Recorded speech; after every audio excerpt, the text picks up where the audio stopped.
урок. Здравствуйте, ребята! Начинаем урок русского языка. Ребята, а давайте поиграем мы с вами в игру 4 фото, одно слово. Надеюсь, вы знаете эту игру. Я сейчас выведу 4 фото, а вы должны назвать их одним словом. Молодцы! Конечно, это слово «зима». Произнесите это слово. Зима. Ударение падает на второй слог, то есть на звук А. А пропущенная буква – орфограмма в этом слове. Да, это безударное гласное в корне слова. Как нам написать правильно это слово? Вспомните, как мы можем проверить безударную и гласную? Конечно, для этого нужно изменить слово так, чтобы безударное гласное попало под ударение. Зимушка. Теперь мы слышим звук И. Значит, пишется буква И. Ребята, как нам удалось отгадать? Верно, мы рассмотрели каждый предмет и соединили все одним словом. Словом «зима». Сегодня мы с вами изучим тему слова и предложения. На уроке сегодня мы определим и узнаем, чем отличается слово от предложения. Научимся составлять предложения.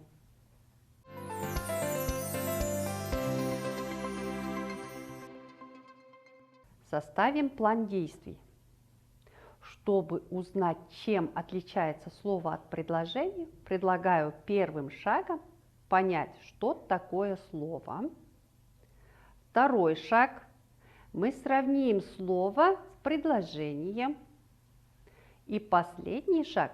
Мы с вами будем составлять предложение. Таким образом мы достигнем поставленных целей.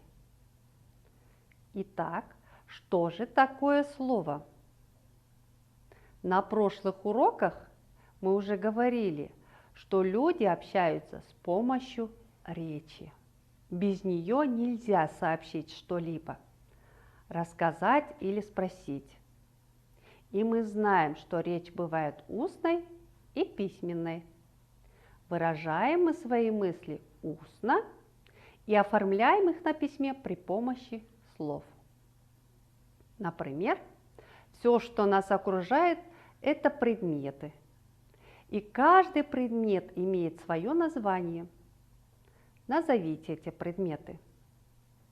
Портфель, тетради, пенал, акварель. Мы сейчас сообщили название этих предметов с помощью слов.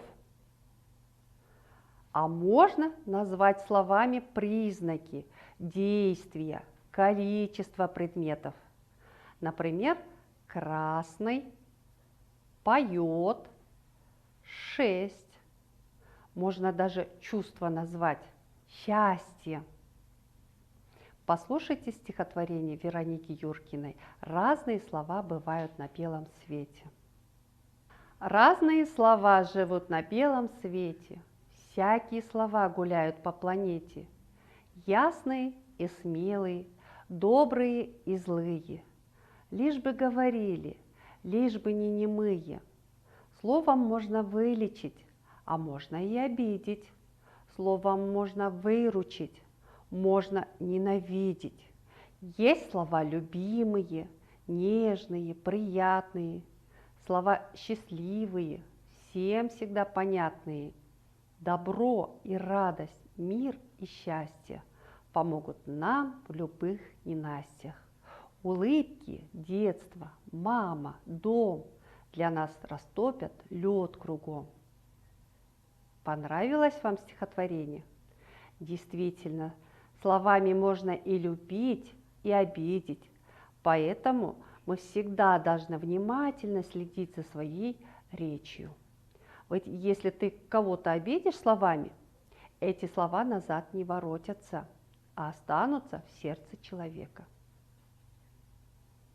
Ребята, Азамат нуждается в помощи друга. Поможем ему? А для этого нам нужно исследовать задание. Нужно прочитать и определить, в каком случае предложение, а в каком слова. Торт, мама, вкусный, испечь. Мама испекла вкусный торт.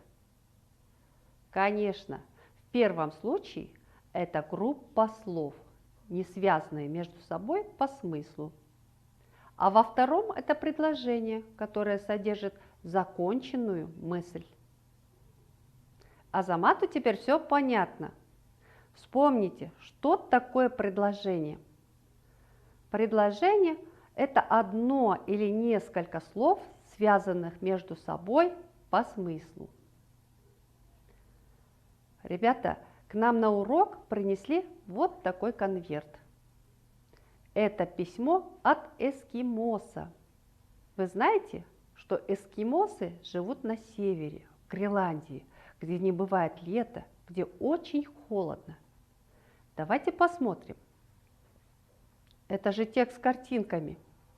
Итак, читаем.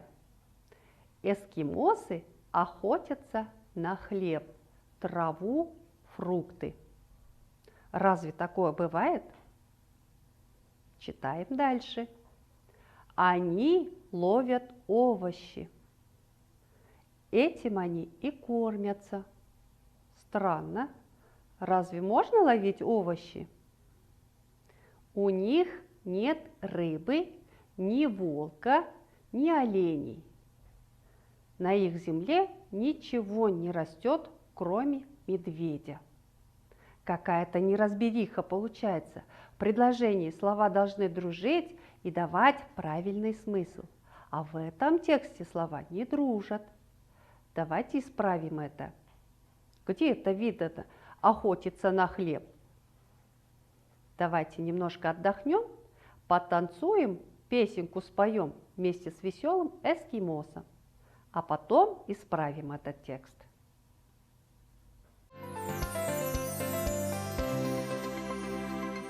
Теперь попробуем привести в порядок текст про эскимоса.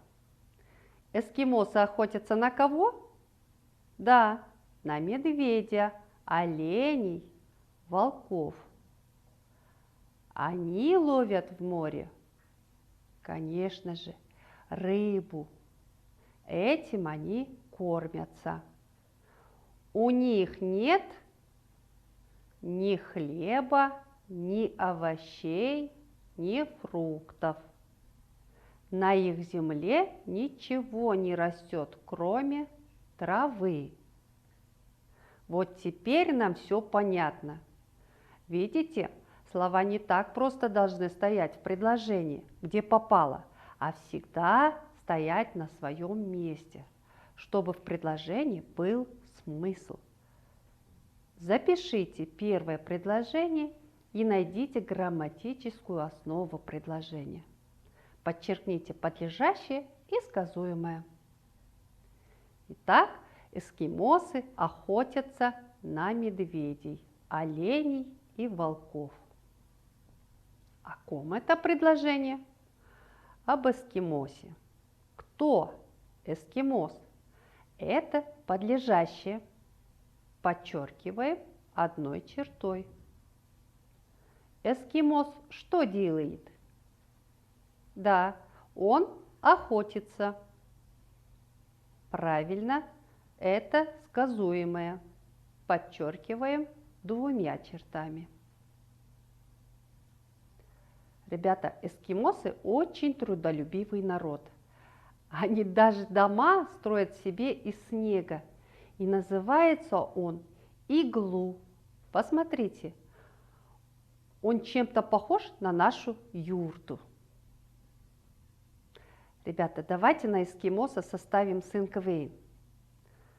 Первое слово эскимос отвечает на вопрос «кто?». Второе слово признаки эскимоса. Два слова на вопрос «какой?». Трудолюбивый, выносливый. Третье слово – действие эскимоса. Что делает эскимос? Ловит, кормит, строит. Четвертое. Мы должны написать предложение из 4 слов. Эскимос живет на севере. И пятое – это синоним. Эскимос – это человек. Ребята, у меня вопрос. В каком ряду в синквене слова, а в каком ряду предложение? Правильно, в 4 ряду написано предложение. Эскимосы живут на севере. Слова между собой связаны по смыслу, а в остальных рядах это группа слов, которые указывают на признак и действие предмета. Ну а теперь, ребята, перед вами такая задача. Рассмотрев картину, вы должны придумать 2 предложения по этим схемам. В первой схеме сказуемое стоит на 2-м месте, а во второй это же предложение по схеме переделать, чтобы сказуемое оказалось в конце предложения. И обратите внимание на знаки препинания. Второе предложение – вопросительное предложение. Время пошло.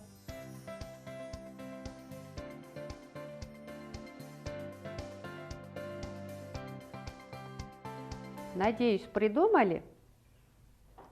А теперь посмотрите, как наша Айгуль придумала предложение.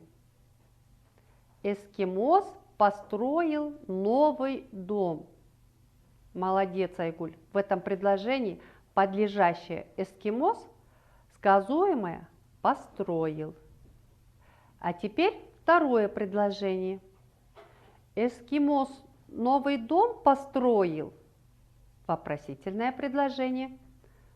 В этом предложении сказуемое стоит в конце предложения. Сравните свою работу с работой Айгуль. И если у вас все получилось, то вы молодцы. Друзья, давайте теперь подведем итог. В чем разница между группой слов и предложением? Найдите отличие в задании. Правильно. В первом стикере написаны набор слов, а во втором это предложение.